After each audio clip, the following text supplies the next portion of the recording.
Assalamu alaikum warahmatullahi ta'ala wa barakatuhu, da fatan kuna lafiya.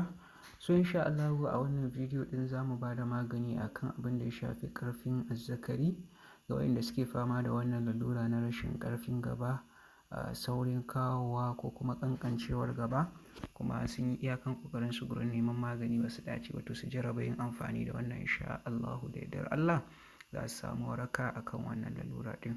So abubuwan da ake buƙata su ne abu kamar haka: na farko ana buƙatar a samu garin kusbara, sannan abu na biyu ana buƙatar a samu ƙwai, ɗanyen ƙwai, sannan abu na uku ana buƙatar a samu man zaitun.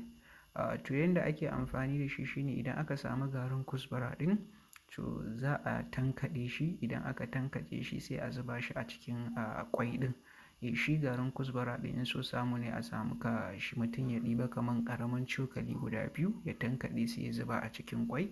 So idan ya zuba a cikin ƙwai sai a yi mixing nashi. Idan aka yi mixing nashi sai mutum ya ainihin soya shi da man zaitun ɗin. Idan mutum ya soya da man zaitun sai ya dinga ci, to insha Allah wannan zai taimaka gun ƙara mai ƙarfin gaba da kuma girman gaba ɗin insha Allah. Sannan sai abu na gaba shine zaitun laus. Za ka iya siyan zaitun laus. Idan ka siya zaitun laus, shi kuma wannan bayan ka yi wanka sai ka ainihin shafa a azzakarin naka gaba ɗaya. So bayan ka shafa kamar da minti 15 zuwa 20 sai ka wanke da ruwan ɗumi. Idan ka wanke da ruwan ɗumi sai ka ƙara shafawa sai ka kwanta kai bacci da shi. Wannan ka ga na shafawan so samu ne sai ka dinga yi da daddare kenan. Insha Allah. So in dai mutum yana yin haka a hankali a hankali, insha Allahu da yardar Allah, Allah zai ba shi waraka akan wannan lalura din.